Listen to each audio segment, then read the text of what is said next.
I'm Jim Rugg, My name's Ed Piskor. and today we're going to look at Bill Sienkiewicz's artist edition, Mutants and Moon Knights and Assassins. Very stoked, man. I have not looked through this ever. And off the bat, I know this cover well. Demon Bear Saga, New Mutants. Hoping that it's at least very close to size.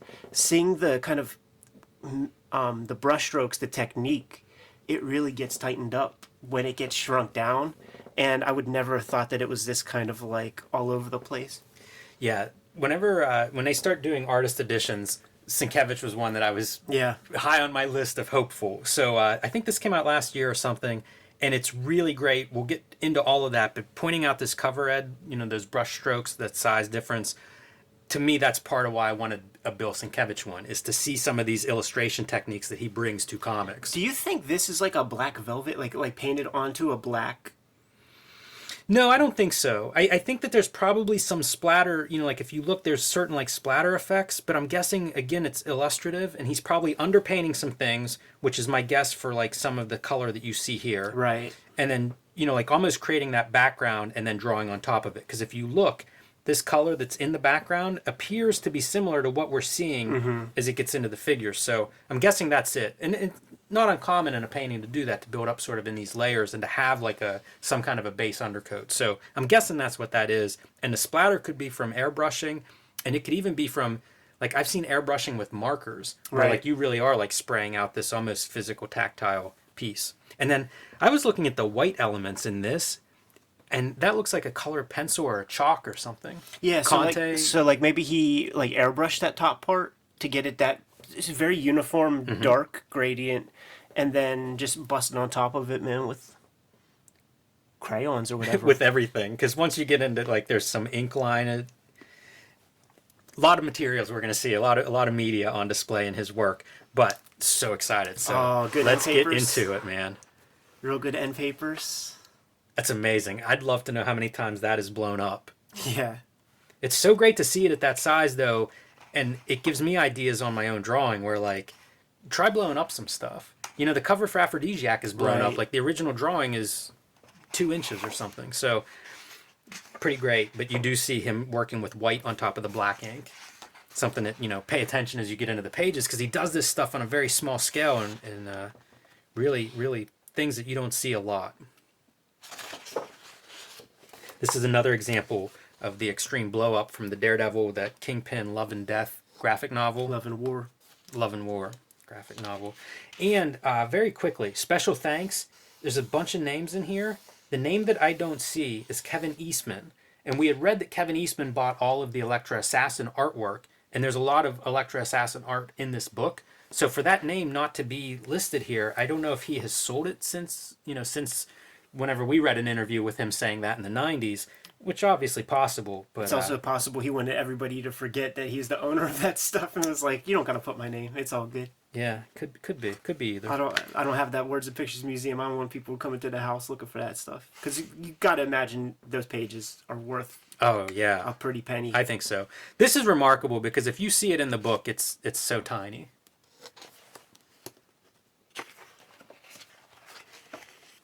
Duotone. Up close and personal duotone. Yeah, man. How about that?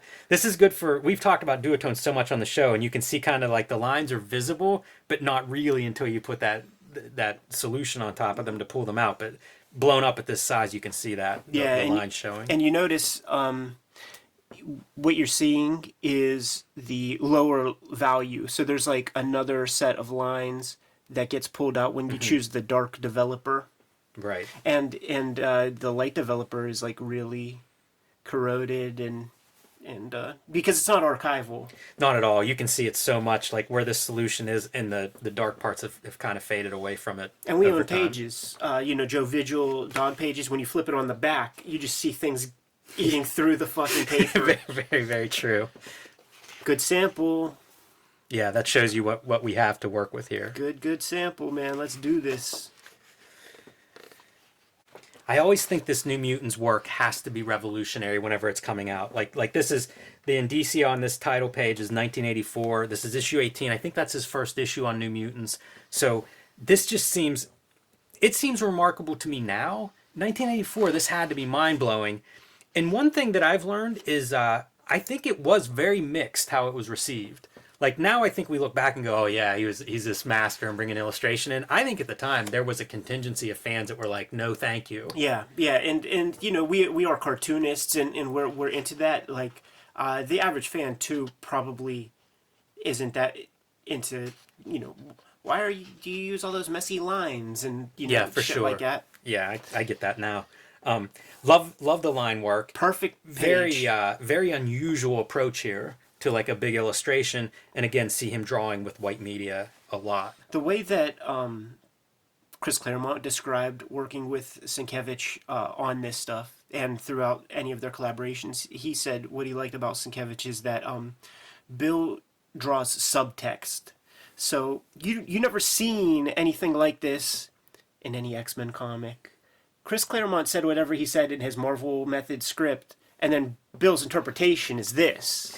I think that too. Remember that again, Ed, when we get into Elektra Assassin, because I had that same reaction of like, man, the script had to look different than what came back.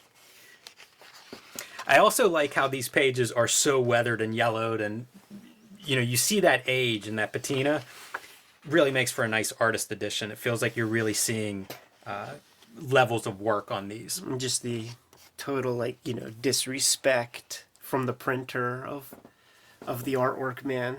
Chopping stuff up. Surprised by all that. Amazing drawing. I don't want to get into the frame too much, but is that a paste up or is that a pencil I'm seeing on Cannonball's nose there? I think it may be white out. Okay. I think they're correcting that silhouette a little bit with white out, but And we'll see paste up. And is this all paste up? I think so, yes. Yeah. Yeah, I think that's exactly why that's a different yellow. There it is, man. The Demon Bear. Alfred Hitchcock? Definitely. So weird. No doubt. I always think like some of this stuff, it looks so much like photocopy. Yeah, high contrast. Yeah, I wonder if he's looking at, I bet it's stuff that he's looking at, art books, black and white photo reproduction and one color printing and stuff. Yeah. And then incredible. Yeah, what's cool about this, man, is What is it? Is the Zipatone screen, like the page, is probably this. So he used almost like the whole screen, and in fact, the page might be even this wide of like a sheet of Zipatone. So it's like he had to like factor that into the composition. It's incredible the scale that he's getting here, where like the drawing is bleeding off literally every side, and then I love all of the landscape because like it's neat on either side, but then inside you get like that reverse, the negative of like the sunset kind of on that same desert Southwest landscape. It's just beautiful drawing. And then this part, I was impressed when I saw these. It's all on the artwork. You know, like this title is pasted up. So he must have tried that a couple of times or whatever. Looks great finally. But this stuff is all just drawn right on there. So Tom Warzakowski lettering, but not lettering this piece. Yeah. And I love this kind of stuff. The height of his like discovery of like Ralph Steadman. Yeah, totally. The Badlands is Stedman could have lettered that. Yeah. Scale though is amazing. And then like this kind of line work, a little bit abstract, very open for your sky and clouds, incredible, along with the hatching for the landscape. Yeah, as a composition, it's like boom, you could put this on a wall. Your eyes going there. Yes.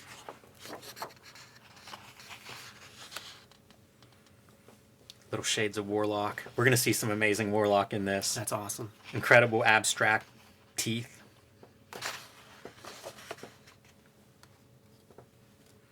I also think about this stuff in terms of you're doing this monthly. He did, I think, I don't know, 12 or 14 issues or so, 16 maybe, in this run.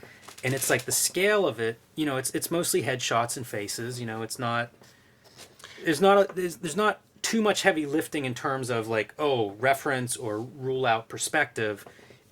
And I think, you know, you have to do that to make it work, but I don't feel shortchanged in any way. I agree. And he's still shedding the Neil Adams influence a little bit in these pages. He's doing that far out abstract stuff, but he's still posing people and abiding by the light source in an accurate way. I mean, that's clearly posed. These big splash pages are just incredible. Levels and levels of richness. Yeah. Yeah, so much energy. Doing some discovery himself. Oh, she's better with lighter hair. Yeah, I was gonna say like redrawing, painting out hair, painting out teeth. Interesting also how the whiteout is more archival than the paper that was pasted up. That probably comes and goes depending on the year and date and bottle of whiteout. Yeah. I wouldn't count on whiteout at home. Yeah, not whiteout. Yeah, the opaque white that he used. Yeah, that's probably true too. Like he's probably using paints or something. Like I use acrylic white paint a lot for corrections. I just think the medium works better, so that's probably what we're seeing on some of those pages. And again, starting to see these bits of Warlock. And looking at Warlock, the way he draws Warlock, it reminds me almost of like Kirby Tech. Not the same style, but this like abstract visual shorthand that these artists had for certain things. And that's what I kind of see there, where it's like, that's not tech, but we read it that way. Yeah. And it works great. You know, it's different than everything else. This is fun because he's using some weird implements, some marker or something. Yeah, dry brush techniques and stuff. Doing a little bit of the lettering himself in the art.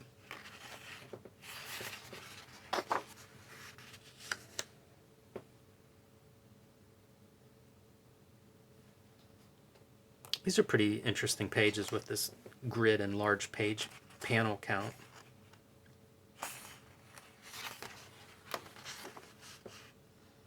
Man, starting to let loose. You see the ruled borders falling away. Total cartoon being introduced now to something that one's not photo reference, but in the same book where you're seeing like a photo reference figure next to cartoon iconography. And we had the conversation with him at Heroes Con. Follow the video to the end screen. You're gonna be able to click our shoot interview. And I asked him about the influence of animation. This is some of the stuff that I had in mind because it's like it's too on the nose. It's too close. It's too perfect. Also using some weird, maybe like a wax crayon thing, like with the black right here. And this is a dicey proposition because you don't know how that's going to print. You have no clue. Yeah, for sure. You have to have courage. You have to have some balls, man. I think guys had to be more open to that because I've seen it in some of the manga stuff that we looked at, like Lone Wolf and Cub. The originals to the printed is so different. I think you just have to sort of accept it. You and I, like we exist in a world where we publish like a book a year. These motherfuckers are publishing a book a month, and Lone Wolf and Cub are publishing a book a week. You could have an off week. You could try something one week. That's true. Yeah, that's true. He could try something this month. He could see how it looks and amend his process otherwise. So I want to point out some of these little bits, like these stars, the circles. To me, this is real cartoon shorthand. This is something you would see in, this is not the best comparison, but in Popeye. Like I always think of all the stars that fly off of Popeye and E.C. Seeger, and it's very animated and dynamic. And I mean, that's an odd thing to see in a Marvel comic. You don't see that kind of language used very often. Lovecraftian bit. Gotta call attention to that. Yeah, that's amazing. And the fact that these guys have to, like, not only draw a comic every month, but now you have to generate, like, a Lovecraftian citadel. Go ahead. Yeah, for one panel, by the way. All right. Look at this panel. I just love this. Totally in love with this panel. You know, projecting out of her mind and then into this other figure. Yeah, you could blow that up, man. Put that on a wall. This kind of stuff is the mark of an experienced, confident artist, because I would never believe that translates into like flowers and grass and foliage, but it does perfectly. And it scratches, you know, especially at this size, you can see it. Like it's just scratched out in the comic, looks perfect.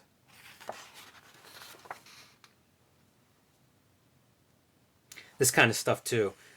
You know this is just one brush stroke. No thought given to it at all, and it's just perfect smoke. There's a lot of interesting visual effects too, like this kind of transition.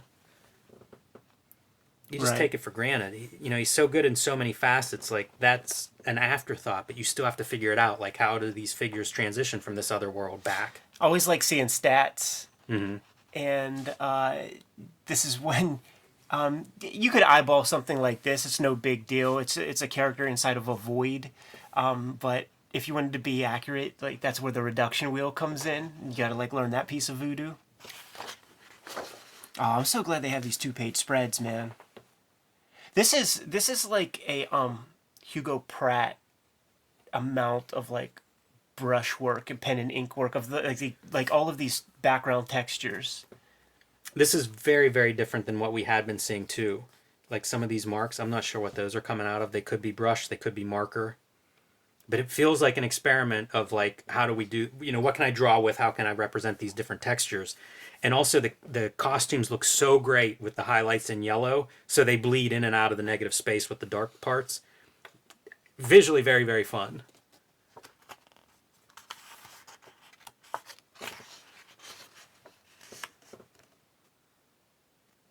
This is your blow up from the beginning of the book. Yeah, and you could see like you buy a separate piece of paper for the craft tint duotone, and when we cover like the Frank Miller Artifact Edition and stuff, you'll see this where they cut out the section that they need, and you could tell like he was like the opposite of liberal with it because that paper's so expensive, and well now it's gone, but you just cut out what you need and then paste it on there, and then this whiteout is to try to mitigate some of this harsh line because it's a thick board.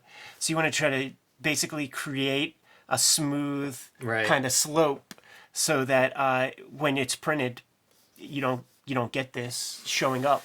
Tom Orzechowski lettering, absolutely love it. Love it. I would frame that lettering and put on the wall. Oh, I know, man. He's so good. This is neat to me because it's so abstract. I would never believe this would work. If I were trying to draw a cityscape, at sunset or whatever, at dusk, I would never think this is good. This will read.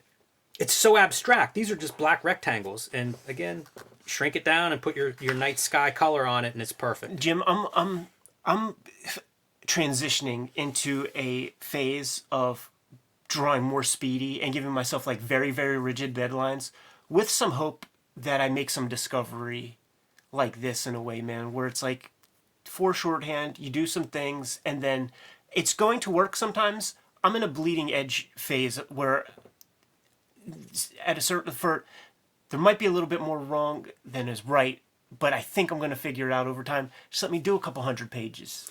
I wonder, like, with this stuff, how fast he's working.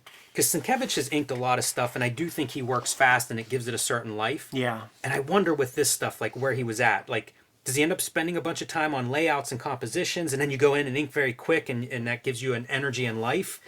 I'm just curious about that. I love this a lot, and I was looking at this in anticipation, and it reminds me of, like, old, like, World War I and II comics with like dogfighting, because there were a lot of like Alex Toth. I've seen these kind of things where a guy's walking out the plane and he's under a wing and it's all silhouette. No Caniff. No sickles. It's kind of there's a history of this kind of shot, and it's amazing to see it with like this high-tech jet in New Mutants. Yeah, and it's also one of those things, man, where it's like, now I got to draw a fucking jet. Like, let me. That's the thing I like about it. It looks amazing, though, man. What a good shot of that. Yeah, it's great. But, it's a very simple view. Yeah, for sure. And I appreciate that with the cartoonists you described. Toth. Like, they figure out, like, a beautiful composition that's also not... You're not killing yourself with perspective and lines and stuff. I think it's breathtaking. Like, those silhouettes are... There's a level of detail in those silhouettes that wouldn't have to be there. And I'm thankful it is there. It really looks nice as a drawing.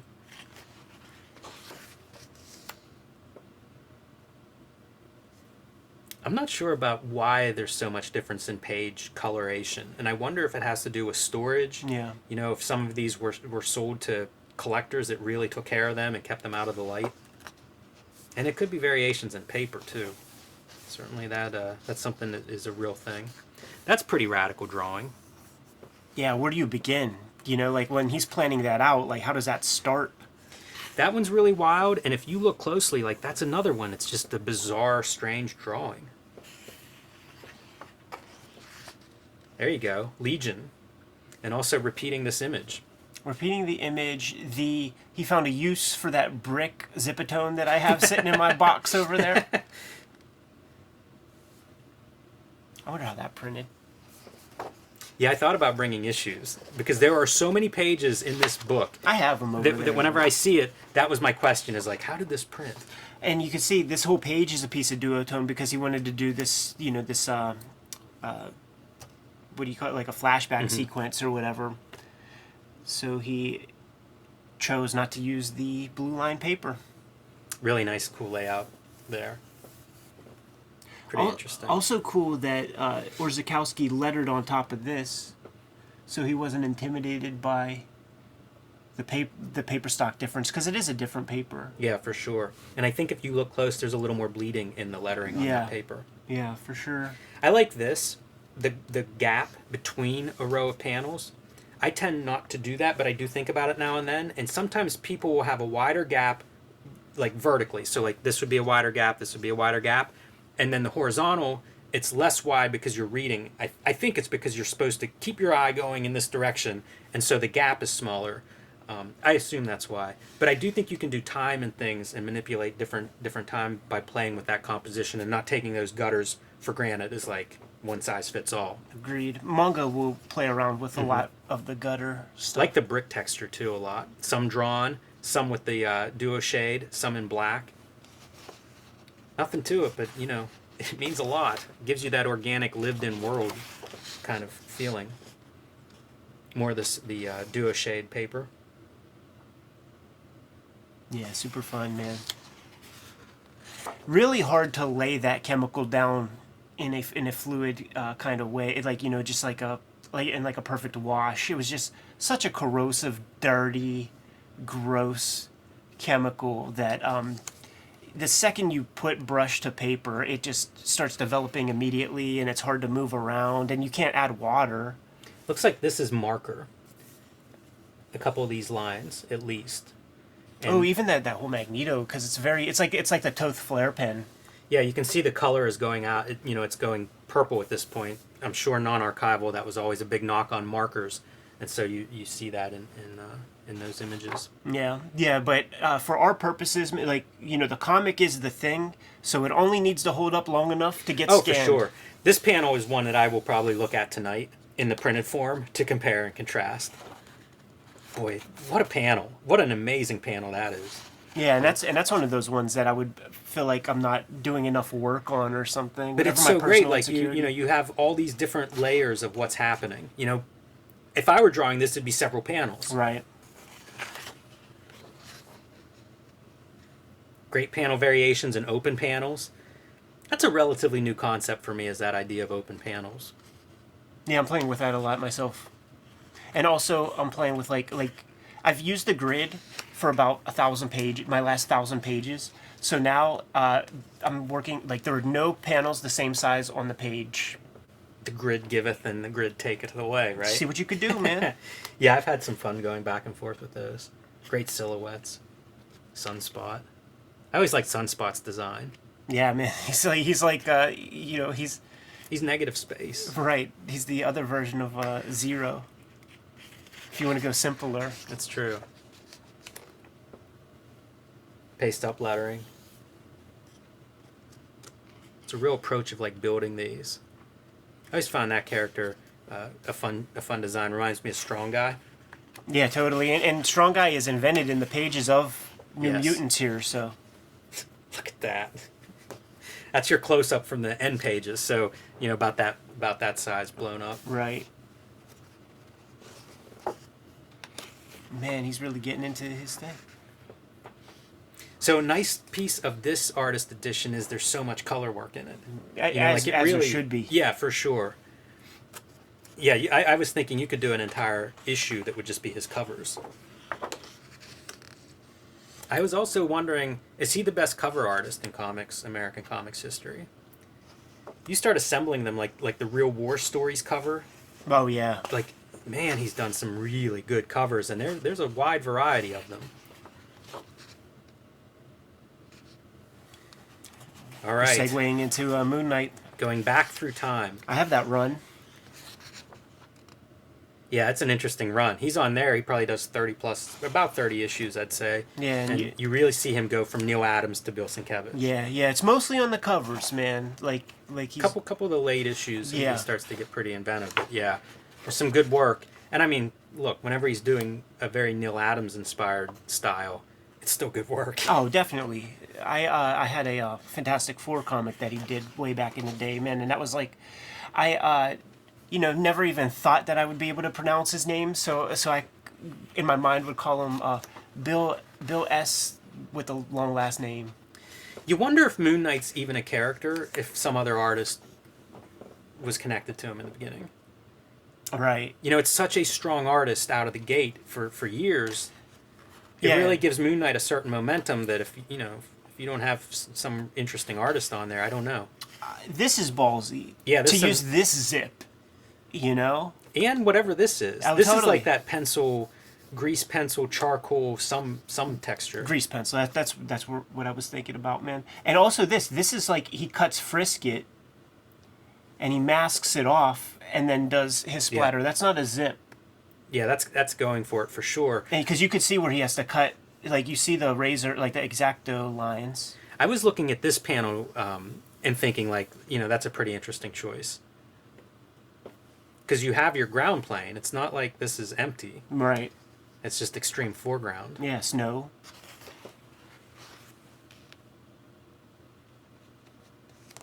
That's another composition that's I don't have the nerve to do that, but it's so good. And it may be partially photocopied for use on this side. Nice. Because you do see him doing paste ups and things. And obviously, frisket, splatter, all these different effects, screen tones. He's clearly working on this almost like it's a canvas. Here we go, right? Starting to get into like Bill Sienkiewicz. This was a great issue. This notebook motif carries through it. The instruments, the sports, like this is just and this is the one magnificent. This is when like the first time he like plotted something out. So like once again in our conversation with him, like this is an issue that comes up, and super thankful that it's here. And a good demonstration. We're talking about him using these different approaches and different pieces. You see splatter effects and screen tone on this page. So this is magnificent. Unbelievable. So it's Frisket and masking for this layer, this dark layer, and then you take that off, and then you continue to do more. Now you just added depth, because this is the stuff that's behind the building. This shit is like in front. For sure. And you see touch-ups with white to further accentuate that, or to mask out the stuff that's behind it that may have had some of that splatter. Now, Jimmy, you're older than me, man. I wonder if you ever visited Pittsburgh when the air was this quality, because this is what I used to hear it was like here in town. What's funny is you always see those pictures too, like in historic places where it's like, this is Pittsburgh 1950 downtown, and it's just it's worse than this. I love all this brick line work too. This is amazing to me because it's hard for me to do buildings and cityscapes and stuff, and I'm constantly trying to find ways to make them interesting and have character. And to me, it's like stunning. It's just stunning. Even the wires I find beautiful. They're so nice because they're line drawn. It's a line. Yeah. Like you can just admire them as a line, but it actually is wires in this case. He's not like gritting stuff out with T-squares and triangles. Like this building has a tilt, and it should have a tilt. It feels right. Yeah, that's a dynamic quality to it for sure. I love this though. I think this is spectacular. 1982 signature. I'm sure these are famous musicians, Steven Tyler or something. What a contrast too, to go from this where he's like drawing in black ink and everything to just this very open layout. Yeah, same issue, by the way. He had something going on here. Yeah, and there may be stuff in the finished piece. Like this could be a piece of art that's not quite done, but definitely going for it. So issue 26, go track that one down maybe if you're watching this and enjoying it. Yeah, it feels like a corner has been turned where like now he's using scratching effects, very abstract marks to suggest either motion, texture, values. It's just really a level up, I think.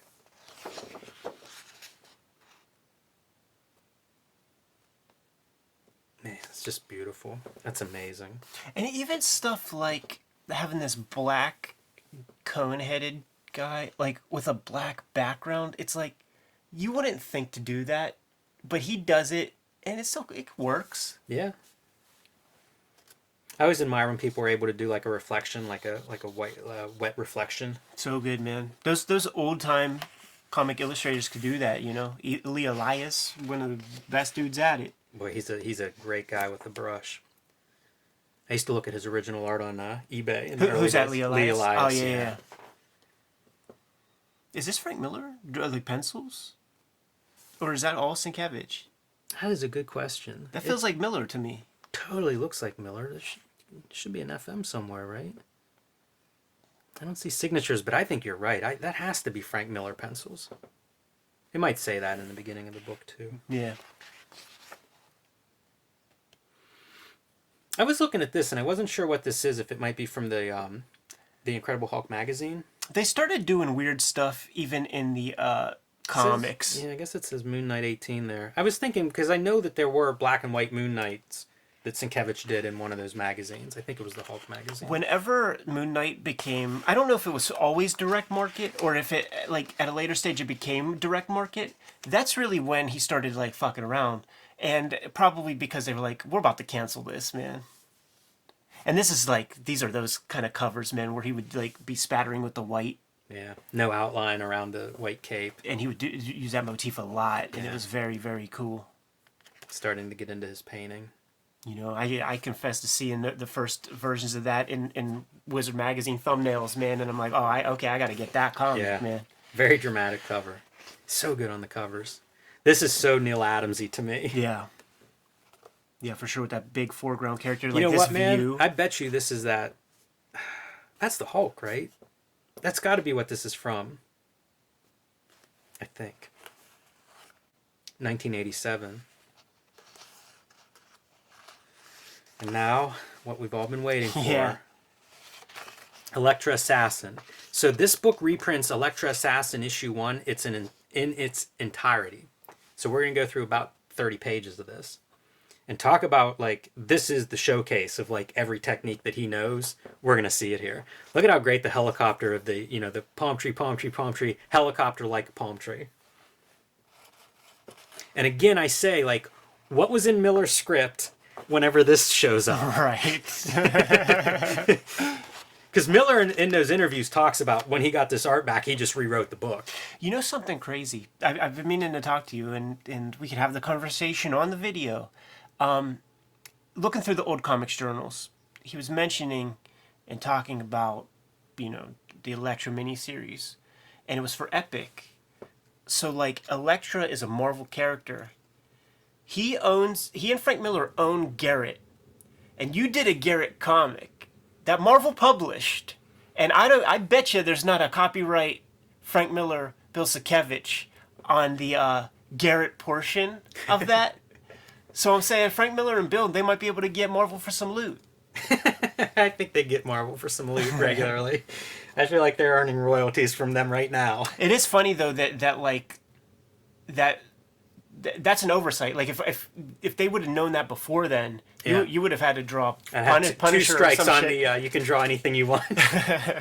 I wanted to point out, like, the lettering on here. Yes. This stuff is so influential to me. Like this really feels like you're just throwing out the rule book.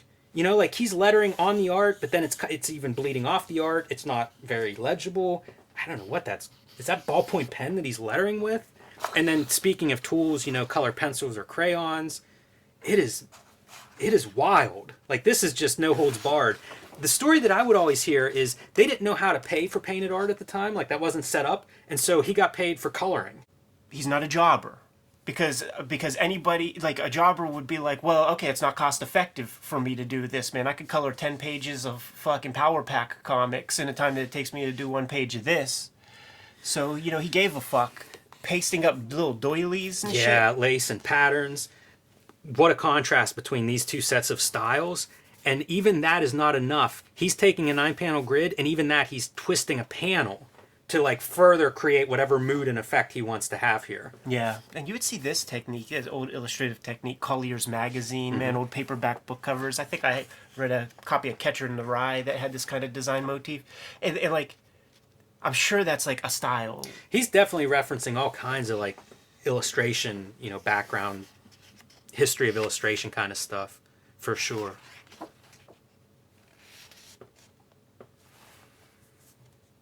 Boy, and I can't imagine what he's thinking about with this kind of stuff. It reminds me so much of like Holocaust images or something, just really dark, depressing. I mean, the color palette, it's tough. I was looking at this for a while too and trying to figure it out. Is it cut paper? That's my guess, right? Because there's like there's a shadow being cast, so there's some dimensionality to it.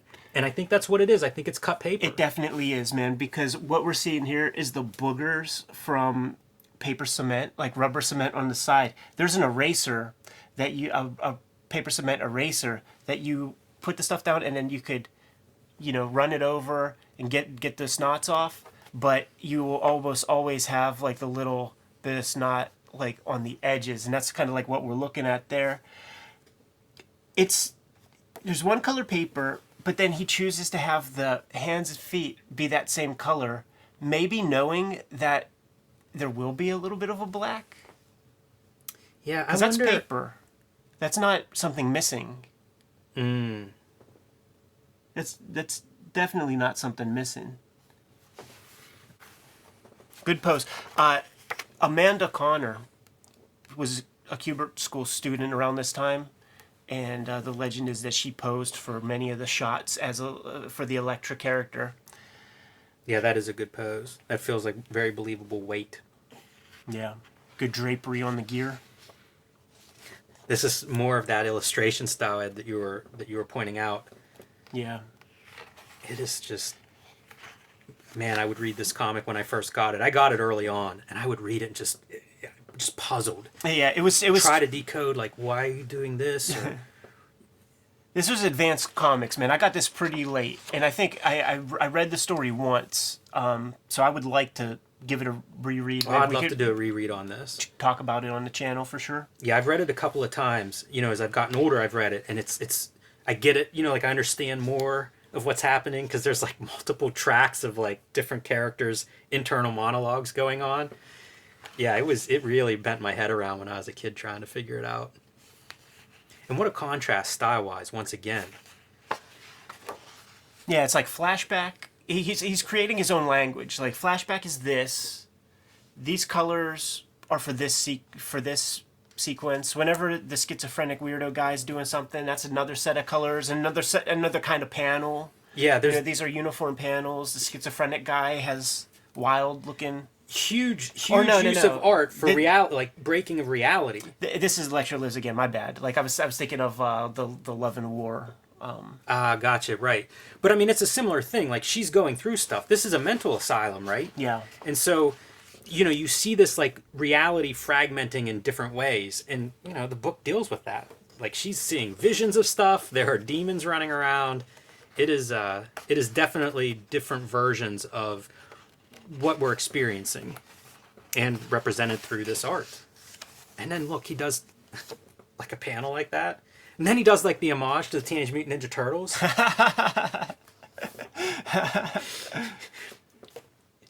we talked about the cartoony stuff that we saw in New Mutants. Whenever like cartoon characters show up, here's the dark twisted side of that, right? Like it's still cartoonish, but now it's this sinister, scary, dark version of that, a nightmare version of the cartoons. Then he puts on that artist tape, man, to give himself good gutters. Yeah, and sometimes works over it. Yeah. That's neat, too, to think of him working in layers. The artist tape probably goes on as a way to clean up whatever the base coat of paint is. Right. But then, as he's going, it's like, well, I want a jagged panel or whatever on top of that. I always loved this panel. Like, that's when I definitely kind of committed to memory as a kid. Think about what you can get out of eyeballs. Can't imagine what it was like reading this as a shorty, man. Very iconic. And then this. Yeah, like a little Fritz. Let me tape up this little this Cheshire pen cat. drawing. Cut out lips. That's what that is too, man. Because that's like the Cheshire cat from like the drawn through the looking glass, man. And then the lips from the Cheshire cat. It is just so odd seeing these kinds of shifts in style on the same pages. It's really stretching out Miller's writing chops. Oh yeah, because it's I like think now what do you do? Now how do you make this work? And that showing sort of that range of going from very cartoonish to You know, it could be advertising art or something. Still life, color studies. And I bet he did this stuff fast. I bet it didn't take forever. Like he, has his tricks down and made it work, man. I was reading, I think it's the comics interview, the David Kraft. That's comics interview? Yeah. I have one of those, and it's from this time period, and he's talking about doing the Daredevil painted graphic novel, which I think he started before Elektra I think so, Assassin and finished afterwards, maybe? Oh, I don't know if that's came true, out but he definitely started that one first. And he said he would just like walk around New York and kind of think about, what he was doing and look at stuff. And then he'd show up in the studio after these long walks, just like ready to attack the page. This is fun. Looks like airbrush. Mm-hmm. That's a pretty unusual piece. Like, we haven't seen anything that quite looks like that up to this point. I don't even know what that is. Some watercolor stuff, like... And he's going for hazy, out of focus. Yeah, very, very effective. And it's like, you could imagine, like, I need something to be hazy. And it's like, okay, well, I'm going to probably have to hit the blur tool. Right, yeah. This is on the motherfucking page, man.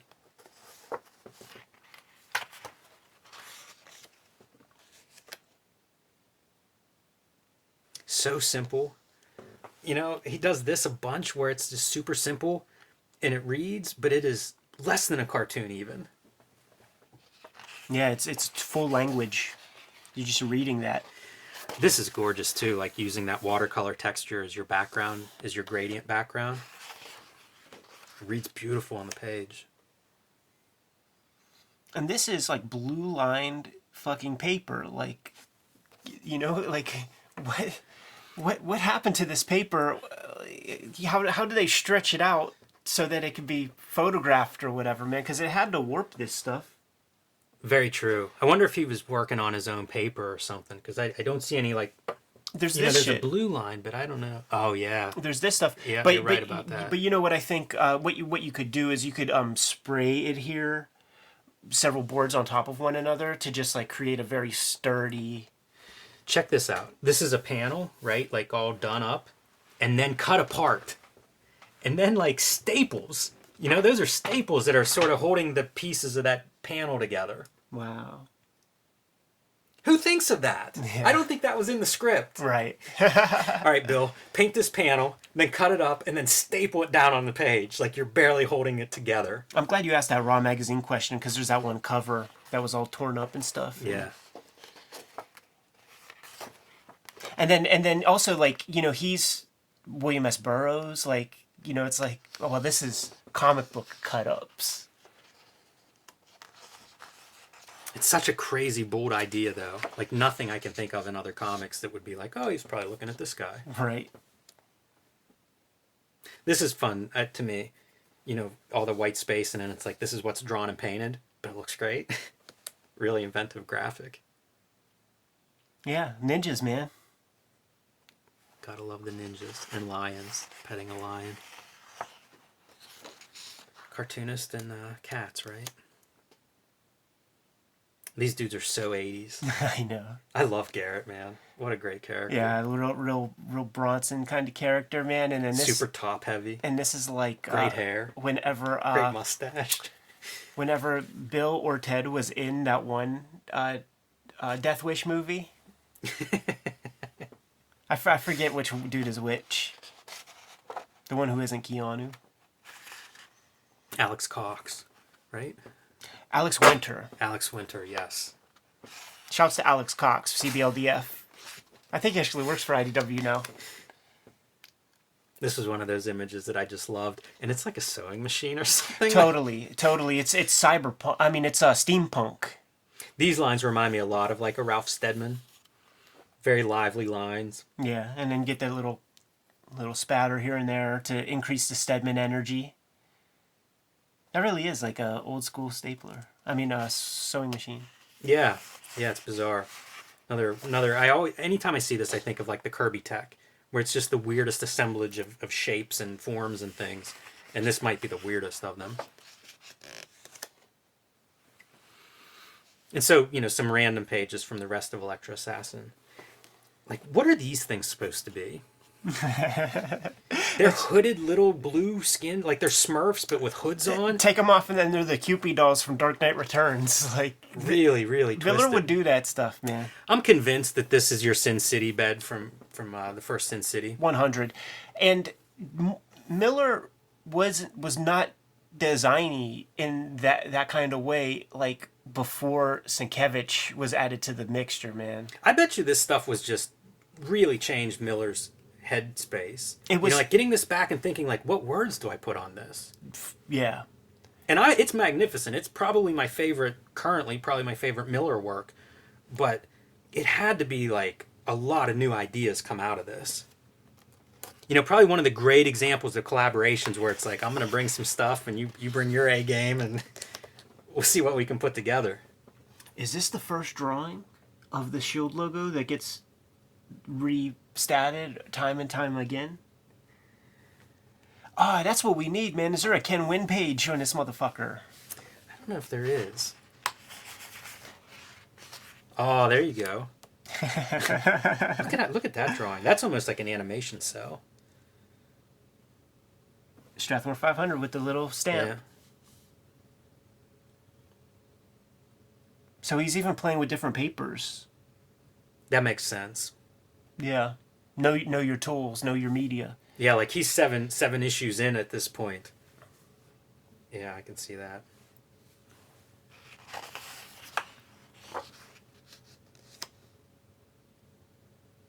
I don't know what is what. Like, is this an original drawing? Right. Is that something that's picked up and put there? The lettering. I mean, look at the lettering. He is just there at this point. Like, he must be in the zone. Like they've done enough issues. Who knows? Maybe some have come out, and gotten the no response, and it's just like, let's just go for it. But it's incredible. Like, these are just incredible to me. Absolutely beautiful against that, like, olive drab green, the red just coming off the page. Pops, man. Pops. That's what amazes me going through Elektra Assassin is graphically just everything's in there.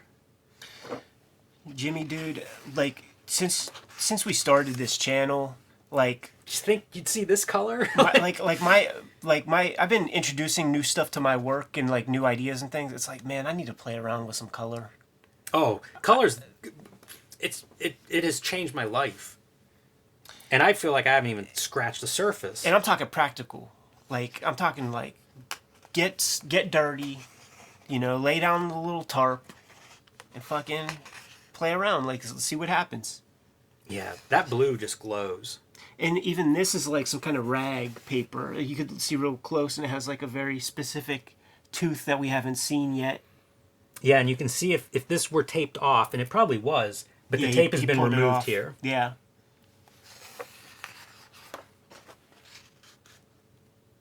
See, like this, I think, is a photocopy blow-up of this. And you can see kind of an edge around there, but I'm pretty sure that's the exact same drawing, but I assume this is the blow-up because you can see bleeding and stuff on there. Right.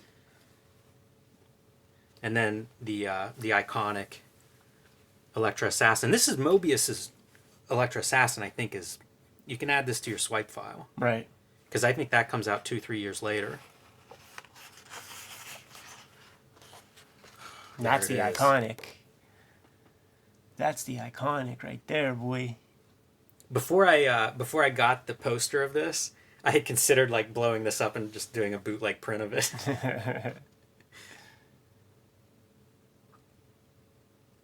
Wow. See, this feels almost like it's a print, like it's a scan of the finished art. It's so flawless how all of that is fit together. How did he do that fucking LCD?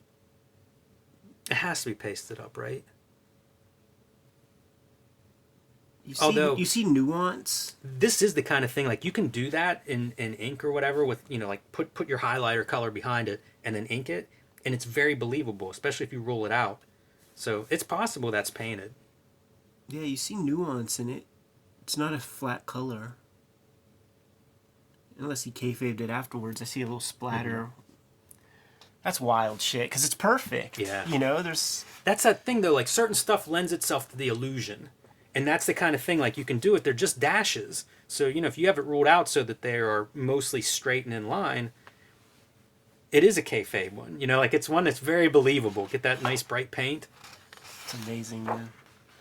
By the way, that team is awesome. Yeah, it's like a G.I. Joe kind of gimmick. Yes, that's Team 7 in my dreams. Love that signature too. Yeah. This is another one of those great watercolor. A lot of organic stuff going on that page. Yeah, this is where you could tell, man, David Mack is like taking notes.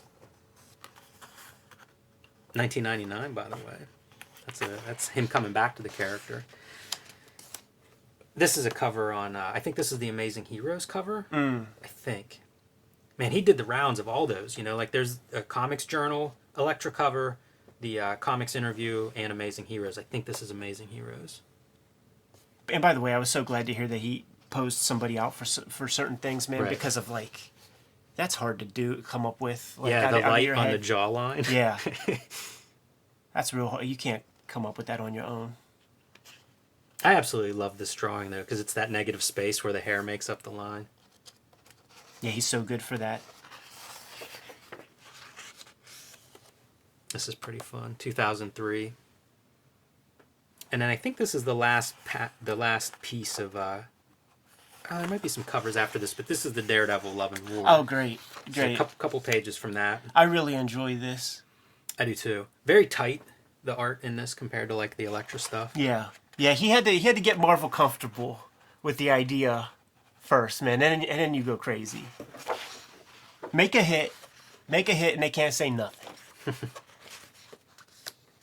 I love seeing like all this stuff, where I assume that's him testing colors and stuff. I Right. see that in a lot of times, like in original art on the edges, where you're testing your brush or your pen nib, and if it's in color, it's really nice. And this is like pure painted. You know, we were seeing a lot of mixed media in Elektra. Of course, as soon as I say Yeah, that, sure. we see the mixed media. And I don't know if you remember the printed page of this, but I love it. It's some of my favorite lettering. The letter, it's a bunch of these like very short, you know, like one word per caption, but that makes up a sentence, and they bend them so that it's like they're following Daredevil in this motion down the page. Dope. Really cool, expressive lettering. There's some great lettering in Elektra Assassin too. Like if we do a reread on that, where you see these, you know, like they're having machine gun battles, and then you're seeing like their narrative boxes that are broken up into like one word at a time. I don't know whose decision it is, but it has this effect of like the lettering mirroring the action. Yeah. It's really neat. Yeah, I if I had to guess, I think that's a Miller stroke. It feels like Miller, because he's really smart with that. He does some of that stuff in Sin City where it's like the lettering really enhances the storytelling. This is the blow up from the beginning, the 2-page Dang. spread, so you can get a sense of that size. So is this the original? I think so. And This one's a different color, so I think that's probably the original. So then the question is, what is this? Like, who would trust in 1995? I wouldn't trust a color Xerox, and you can see that it looks so different. But this is still better than any Xerox. So it's like, what was the quick and dirty print technology that could make this happen in a speedy fashion? You know, print shops exist everywhere, so you could go get something. Yeah, and he's in New York. Right. So I'm guessing there's color, like, it's got to be color photocopy, right? Because it's not like you were scanning it, you know, in say, 85, 86. It has to be color photocopy. No. I don't think it's a photocopy. But I mean, I don't think it's a. I mean, it's clearly not a scan. But is there something else? Is there something more expensive? Is there like a, you know, a $30 kind of print or something? Yeah, I don't know the answer to that. Is it G clay or something? Yeah. I don't know. I do feel like those guys, like the photocopy machine was a tool, like when it shows up, that people were eager to like experiment and use, and so I'm guessing that's what it is. I would maybe it's photographs. That would be possible. You know, certainly like if you do any paintings, you were photographing them at the time. Like I even had to photograph paintings in college, and you know, you would light it, you would have different speed films or slides. So that's a real thing, and being, you know, part of the art world at all, it would be a part of the processes that were available. So that's possible. Just a color Xerox in the 1980s, man. Like, it had to be shittier than the ones in the 90s. I don't know about that. They're trade-offs. You know, some of the digitization of photocopies today, isn't always a positive move. But I think the printing, I think the ink is probably better today, at least for a variety of colors and vibrant colors. And then we get a little cover gallery going on here. It's fun. You know, because it's a little wonky, a little stiff. By the books, by the numbers. Clearly a smart guy, knows how to draw, and then he goes into that abstract place. I mean, he could... Do you know what this is from? Probably Dazzler. Oh, it's got to be Punisher. Oh, okay. I didn't see the skull there at first. That's weird, like the Punisher Surf Special. Yeah, these are really great. Paul Chadwick might have drawn this issue. It's possible. I love his Dazzler covers. This is one of the coolest covers. It's so neat. So much graphic stuff going on, you know, like with the color fields and shapes. It does feel random though, like what covers they picked. You think of all the covers he's drawn, some ad art. Iconic. I like Where's the other piece? I know, man. Give them both to me. Who owns the Iron Fist? Iron Fist, yeah. I'm not sure what this is from. It may have been a cover to some, 90s or 2000s issue or something. It's cool, man. Notes 234%, so he still has his reduction wheel. Probably trading card. Well, 34%. Maybe if you're cropping it, 34 would give you something about that size. Again, unless it's cropped somehow. Right. That does feel like a trading card, though, right? Sure, yeah. Or some kind of small print. And then just some info on Bill Sienkiewicz, the artist. And close with these end pages. This is about an eighth or a tenth of the page. It's like a 10-panel grid, what they're pulling this from. It's incredible, man. I love this line. Like, I look at this line and I think, you can make a line like that. Because that's beautiful. Like, it's sort of accidental that we're seeing it at, 10 times, say, the original size. But I look at it and go, that's a very lively line. Mm-hmm. Put that in your arsenal. That comes from Japan, man. That's the Hokusai manga line. Yeah. With those, like, using perhaps maybe like a real quill feather to get that line. I'm not saying he was. I'm saying Hokusai. I also, like, I don't know if it's just getting, the more comics you make, you look at different stuff, or if it's seeing artist editions at different sizes. But I look at these panels and I think, like, panel is single composition, even though it's on a page. Yeah. Like, make it work on the page, but also make it work as its own panel unit. Yeah. And it reminds me of the phone. As we're recording this, I'm looking at a monitor of it, and it's much, much smaller, and it's like, wow, that's a great-looking image at, a couple inches by a couple inches, but a great-looking image here, too. And it's almost like the everything kind of has to read on a phone screen. Sure. At this point. Yeah. And so, like, you get to see this at, like, many, many phone screen size, and it looks amazing, but guess what? That also works small. Yeah. So it's that near far, big, small. A lot of lessons to learn, man. And like with the YouTube channel, when I do the streams, I look at the screen and I am looking at the page that I'm working on, and then I will white things out like, oh, it just looks more clear if I do it this way, Ben. But heck of an artist edition volume. Shouts to IDW for compiling this bastard. I love that they put these out. They're such a joy, and there is a lot in this one to take apart and learn and study and think about. Yeah, man. Thanks for bringing this haul over, dude. And Kayfabers, couple things. Give some suggestions. What artist editions do you think are fly? We got a bunch of them. We have thoughts of our own, man. And I'm not afraid to use your suggestions to add another one or two to my collection. It's an expensible item. We're running a business here, Jimmy. The more important matter at hand is to make sure that you like, subscribe, and follow the YouTube channel, to hit the bell icon so that we can notify you when the next videos are available. And we are on the race to 15,000 subscribers, so hit that button immediately. Be sure to subscribe to the Cartoonist Kayfabe e-newsletter. There's a link below this video to that, and probably the best way to stay up to date on everything that we're doing and make sure you don't miss anything. And you can find Cartoonist Kayfabe merchandise and t-shirts at links below this video. Jimmy, man, we got to go dust off this Holbein watercolor art set I have over yonder, man. Give these dudes their marching orders, man. Make more comics.